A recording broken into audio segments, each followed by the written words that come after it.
ఈ దినము మీకు వచ్చుచున్న మాట ఏమిటి అంటే 91వ కీర్తన 15వ వచనంలో అద్భుతమైన మాట ఉన్నది. కీర్తనలు 91:15. అప్పుడు నాకు మొరపెట్టగా నేను అతనికి ఉత్తరం ఇచ్చేదను. శ్రమలో నేను అతనికి తోడై ఉండేదను. అతన్ని విడిపించి అతన్ని గొప్ప చేసేదను. ఈ వాక్యమును ఈ దినము మీరు ప్రవచనముగా తీసుకోవాలి. ఈ వాక్యంలో చాలా ముఖ్యమైన మాటలు. శ్రమలో నేను అతనికి తోడై ఉండేదను. అతన్ని విడిపించి అతన్ని గొప్ప చేసేదను. అంటే నిన్నటి దినం మన ప్రపంచంలో ఒక ముఖ్యమైన దినము. డొనాల్డ్ ట్రంప్, అమెరికన్ ప్రెసిడెంట్, వారికి నిన్న వారి అధికారమును తీసుకున్నారు. నిన్న ప్రెసిడెంట్గా వారికి ఆ పదవి నిన్నటి దినం ఇవ్వబడినది. ప్రపంచం అంతా చూశారు, ప్రతి దేశం చూసింది, అందరూ చూశారు. ఎందుకంటే ప్రపంచంలో చాలా ముఖ్యమైన ఒక పదవి అమెరికన్ ప్రెసిడెంట్. ఎందుకు? అక్కడ డబ్బు కొదువ లేదు. అంటే టాప్, అంటే వెల్త్లో టాప్, హెల్త్లో టాప్, స్ట్రాంగ్, మిలిటరీ స్ట్రాంగ్, సైన్యం, బలమైన సైన్యం ఉన్నది, బాగా టెక్నాలజీతో కూడిన వెపన్స్ ఉన్నవి, ఆయుధాలు ఉన్నవి, యుద్ధ విమానములు, యుద్ధ ఓడలు, చాలా పవర్ఫుల్ కంట్రీ. అందుకే లోకమును ఏలుచున్నది ఆ దేశం.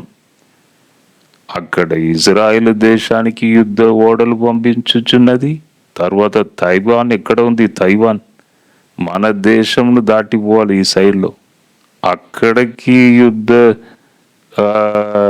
ఓడలు పంపించుచున్నది. మొత్తం ప్రపంచాన్ని ఏలుచున్న శక్తి అక్కడ ఉన్నది. అవును, మనకు కూడా చూడండి, ఎప్పుడైనా ప్రాబ్లం చైనాతో ఉంటుంది. చైనా చాలా పెద్ద దేశం కాబట్టి చైనా బార్డర్, మన ఇండియా చైనా బార్డర్లో కొద్దిగా సమస్య వచ్చుచున్నది, ప్రాబ్లం.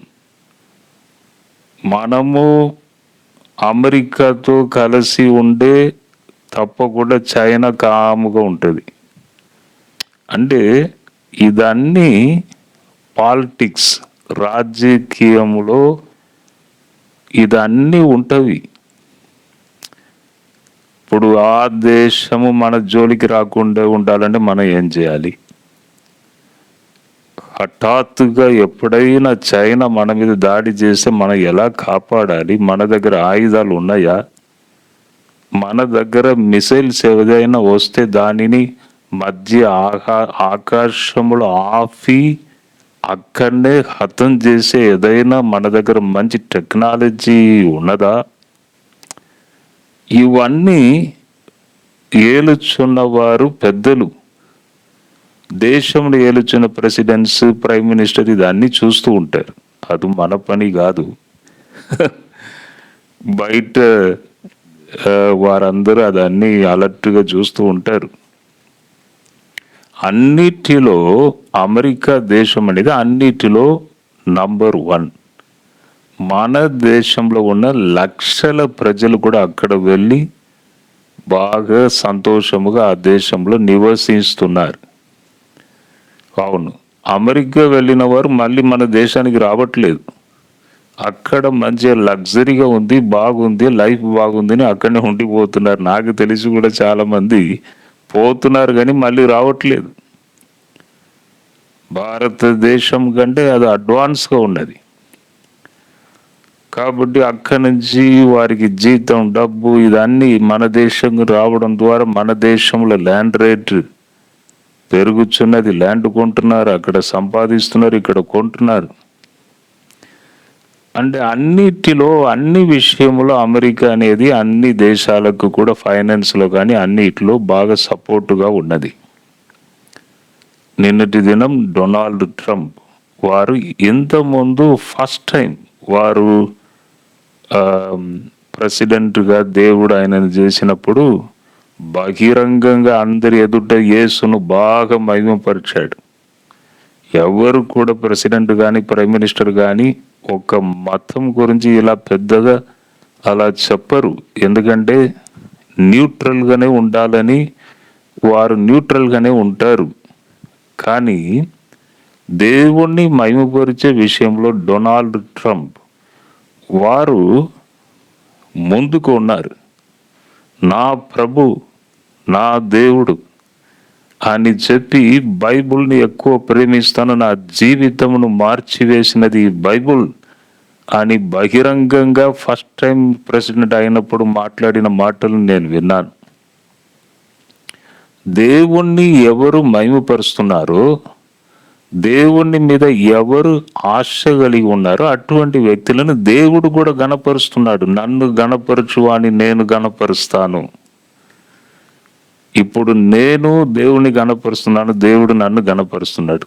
నన్ను ఈ లోకంలో ఉన్న ప్రజలు ఎవరెవరు గణపరుస్తున్నారో వారిని కూడా దేవుడు గణపరుస్తాడండి. అబ్రహాముకి ఇచ్చిన బ్లెస్సింగ్, అబ్రహాం నిన్ను ఆశీర్వదించు వారిని నేను ఆశీర్వదిస్తాను, నిన్ను ఎవరైనా శపిస్తే నేను కూడా వారిని శపిస్తా అని అంటున్నాడు. అబ్రహాం బ్లెస్సింగ్ అంటే దేవుణ్ణి బిడ్డలను ఎవరు ప్రేమిస్తున్నారో వారు కూడా దీవించబడుదురు. అది దేవుని బ్లెస్సింగ్.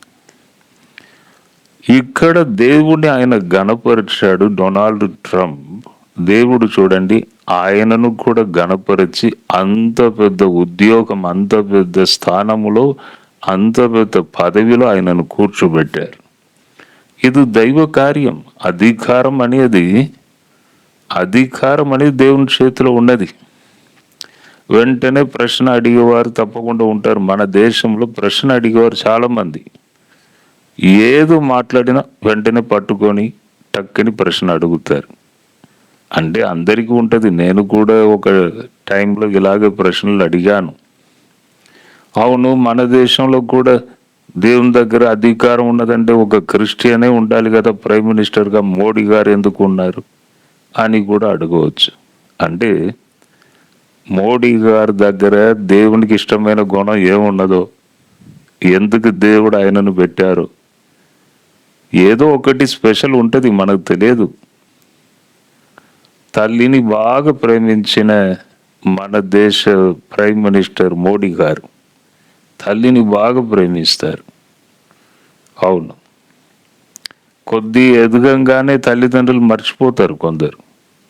అంటే ఆయన దగ్గర దేవునికి ఇష్టమైన గుణం ఏమున్నదో మనకు తెలియదు, దేవుడు ఎందుకు తీసుకొచ్చాడో తెలియదు. దేవుడు అంటే అందరికీ అవసరమైన వ్యక్తి దేవుడు. అందరికీ అంటే ఎటువంటి భేదం లేకుండా, గొప్పవారు, ధనవంతులు, బీదలు అని అటువంటి భేదం లేకుండా, పక్షపాతం లేకుండా అందరినీ ప్రేమించేవాడే దేవుడు. ఈ డొనాల్డ్ ట్రంప్ను దేవుడు గొప్పగా చేశాడు. తర్వాత పోయిన సంవత్సరం 23 జూలై 23, 2024లో ఆయన మీద షూట్ చేశారండి. మీరందరూ చూసి ఉంటారు, అందరూ వార్తలు విని ఉంటారు, మీకు తెలిసే ఉంటుంది. టీవీలో అన్నిట్లో మనం చూసాం. హత్య చేయుటకు కొందరిని పెట్టి ఈయనను ప్రాణం తీయాలి, హతం చేయాలని చూశారు. చూడండి, ఆ బుల్లెట్ అనేది ఈ చెవిని టచ్ చేసుకొని ఈ చెవికి హాని ఇచ్చినది ఆ బుల్లెట్. నేనేమంటున్నాను, కొన్ని సెంటీమీటర్ కూడా కాదు, ఇంచు కాదు, కొన్ని కొద్దిగా తల కొద్ది అటు జరిగింది అనుకోండి, ఆ టైంలో డైరెక్ట్గా బుల్లెట్ తలకు వెళ్ళి బ్రెయిన్ మొత్తం మెదడు కూడా బయటపడుతుంది. ఒకవేళ కొన్ని ఎంఎం కొద్దిగా తల ఇలా ఒక ఎంఎం కొద్ది జరిగినా కూడా పెద్ద ప్రాబ్లం అయ్యేది. ఇది దేవుని కాపుదల కాదా? కొద్దిగా ఆలోచించండి. అందరూ చేయి విడిచినప్పుడే దేవుడు కాపాడుతాడండి. అప్పుడే దేవుని నామం మహిమపరచబడుతుంది. బాడీ గార్డ్స్ ఉన్నారు, ఆయన అప్పుడు ప్రెసిడెంట్ కాదు కాబట్టి అంత పెద్ద సెక్యూరిటీ లేకపోవచ్చు, కొందరే ఉంటారు కావచ్చు అక్కడ గన్మెన్. కానీ ఎవరు షూట్ చేసినప్పుడు అక్కడ ఎవరు లేరు, తర్వాత అందరూ పరిగెత్తుకొని వస్తున్నారు, అప్పుడు అక్కడ ఎవరు లేరు. ఇది దేవుడు కాపాడాడా కాదా? ఎక్కడైనా ఇటువంటి విన్నామా? చనిపోయాడు, కథం అయిపోయాడు, అలా అయిపోయాడు, ఇలా అయిపోయాడు, ఇలాగే విన్నాము. కానీ దేవుడు మళ్ళీ కాపాడాడని ఎక్కడైనా విన్నామా? చెవి ఎక్కడ ఉన్నదండి? ఈ తలకు చెవికి ఎంత గ్యాప్ ఉంటుంది? కొద్దిగా తల ఇలా ఒరిగినట్లయితే కథం, మొత్తం హెడ్లో ఆ బుల్లెట్ వెళ్ళేది. దేవుడే కాపాడాడు. ఎందుకంటే దేవుని బహిరంగముగా సాక్ష్యం, బహిరంగముగా దేవుని మహిమపరిచిన ఒక వ్యక్తి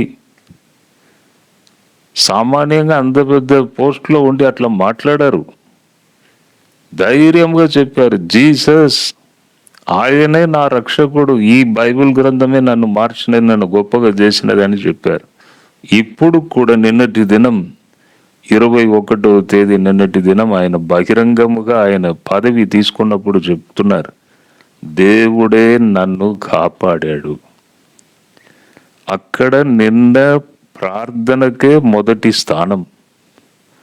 మంచిగా దేవుణ్ణి స్తుతించి పాడారు, హల్లెలూయా పాడారు. 3 పాస్టర్స్ మంచిగా ప్రార్థన చేశారు, చాలాసేపు ప్రార్థన చేశారు ఓపికగా. అక్కడ వరల్డ్లే ధనవంతులు, ప్రపంచంలో ధనవంతులు అక్కడ ఉన్నారు. ట్రంప్ గారు ఉన్నారు, తర్వాత అందరూ ఉన్నప్పుడు చాలాసేపు 3 పాస్టర్స్ ప్రార్థన చేశారు. మనమైతే ఇంకా టైం అయితే తొందర ముగించండి అంట. వారు మంచిగా ప్రార్థన చేశారు, టైం తీసుకొని మంచిగా పాస్టర్స్ ప్రేయర్ చేశారు. దేవునికే మొదటి స్థానం ఇవ్వబడినది నిన్నటి మీటింగ్లో. ఆయన పదవి ఎక్కినప్పుడు దేవుని నామం నిన్న మహిమపరచబడినది. అప్పుడు డొనాల్డ్ ట్రంప్ అన్నారు, ఇంకా 4 years నేను ఆయన మాటకు లోబడుతాను, ఆయన కొరకే బ్రతుకుతాను, ఎందుకంటే నన్ను కాపాడాడు, ఆపదలో నన్ను కాపాడాడు, నాకు ప్రాణం ఇచ్చాడు, కాబట్టి దేవుని కొరకే నేను నిలబడతా, ఆయన కొరకే నేను జీవిస్తా, ఇంకా 4 years ఆయన కొరకే నేను బ్రతుకుతా అని నిన్న మాట్లాడిన మాటలు ప్రపంచం అందరూ చూస్తున్నారు. దేవుని నామం మహిమపరచబడినది. అటువంటి వ్యక్తులను దేవుడు ఏం చేస్తాడంట? అదే ఈ వాక్యం మనకు తెలియజేయుచున్నది. 15వ వచనం మళ్ళీ ఒకసారి నేను చదువుతాను, వినండి. శ్రమలో నేను అతనికి తోడై ఉండేదను, అతన్ని విడిపించి అతన్ని గొప్ప చేసేదను. గొప్ప చేశాడే ఏమ్మా? ఇప్పుడు జూలై నెల జరిగిన ఈ షూటింగ్లో ఆపద నుండి దేవుడు కాపాడి నిన్నటి దినం ప్రపంచమంతా చూస్తున్నది, గొప్పగా చేశాడు, దేవుడు ఘనపరిచాడు. ఇది అందరికీ జరుగుతుందా? అందరికీ జరగదు. అంటే ఈ కీర్తన ఆరంభంలో ఏం రాయబడి ఉన్నదంటే, మహోన్నతుని చాటున నివసించువాడే సర్వశక్తిని నీడను విశ్రమించువాడు. అద్భుతమైన వాక్. అంటే మహోన్నతిని చాటున నివసించువాడే అంటే ఆయనలో నివసించువాడే. అంటే దానికి అర్థం ఫస్ట్ రక్షణ పొందాలి, యేసు ప్రభు ఒక రక్తం పరిశుద్ధ రక్తం ద్వారా కడగబడి హృదయం శుద్ధి కావాలి, పాత జీవితానికి ముగింపు రావాలి, క్రొత్త జీవితం దేవునితో ప్రారంభం కావాలి, రక్షణ అనుభవం కావాలి, తర్వాత పరిశుద్ధాత్మ అనుభవం. పరిశుద్ధాత్మ అనుభవం అంటే యేసు ప్రభు అంటున్నాడు, నేను నీలో నీవు నాలో మనం ఏకమై ఉందా. అటువంటి అనుభవంలోనికి వచ్చిన తర్వాతనే మనం మహోన్నతుని చాటున నివసించగలము. అటువంటి వారికే ఈ బ్లెస్సింగ్ అని ఆ కీర్తనలో చెప్పబడి ఉన్నది. కాబట్టి మనము ఏం చేయాలంటే, ప్రభువా ఈ దినము నీ యొద్దకు వస్తున్నాను, రక్షణ పొందుచున్నాను, తరువాత పరిశుద్ధాత్మతో నన్ను నింపుము తండ్రి, నన్ను తప్పించుము, ఆపద నుండి నన్ను తప్పించుము, నన్ను గొప్పగా చెయ్యము అని దేవుని సన్నిధిలో మీరు కూడా ప్రార్థన చేస్తే తప్పకుండా ఈ సర్వశక్తి గల దేవుడు మీకు తోడుగా ఉంటాడు, మిమ్మల్ని నడిపిస్తాడు. ఈ లోకంలో ఎన్ని సమస్య వచ్చినా ముందుకు తీసుకొని వెళుతాడు. తప్పకుండా దేవుడు మిమ్మల్ని కాపాడి రక్షించి ఘనపరుస్తాడని ఈ వాక్యమును ఈ దినము మీరు తీసుకోండి. డొనాల్డ్ ట్రంప్ గారు ఇచ్చిన సాక్ష్యం ఎంత గొప్పది, ప్రపంచమంతా విన్నది. మనము కూడా దేవునికి సాక్షిగా ఈ లోకంలో ఉంటాము. మీ కొరకు నేను ప్రార్థన చేస్తాను. ప్రభువా, ఒక్కసారి ఈ వాక్యమును వినిన ప్రతి ఒక్కరిని దీవించండి తండ్రి. ఇప్పుడే నీ హస్తము వారి మీదకి వచ్చును కాక, నీ రక్తము ద్వారా వారిని కడగండి, శుద్ధి చేయండి. ఇప్పుడే నీ బలమైన శక్తి కుమ్మరించబడును కాక. Lord fill them, Lord fill everybody, Lord fill them in the name of Jesus. Hallelujah. గొప్ప మాటను మేము ధ్యానించాం. తప్పించుటకు సమర్థుడవు, మమ్మను గొప్పగా చేయుటకు సమర్థుడవని విన్నాం, సాక్ష్యమును విన్నాం. ప్రభువా, కార్యం చేయండి. వాక్యమును వినిన ప్రతి బిడ్డను మీరు దీవించండి తండ్రి, ఘనపరచండి తండ్రి, గొప్పగా చేయండి, విజయం దయచేయండి, అప్పులు సమస్యల నుండి బయటికి తీసుకురండి. ప్రభువా, నీ శక్తి వారిని తాకునుగాక, మీ హస్తం వారి మీదకి వచ్చునుగాక. ఘనత మహిమ నీకే నేను చెల్లిస్తున్నాను. యేసు నామములో అడిగి వేడుకొనుచున్నాను తండ్రి, ఆమేన్. జడ్సన్ అబ్రహాం యూట్యూబ్ ఛానల్ని సబ్స్క్రైబ్ చేయండి, షేర్ చేయండి, లైక్ చేయండి. బంధువులు, తెలిసిన వారు, ఫ్రెండ్స్ అందరికి చెప్పండి.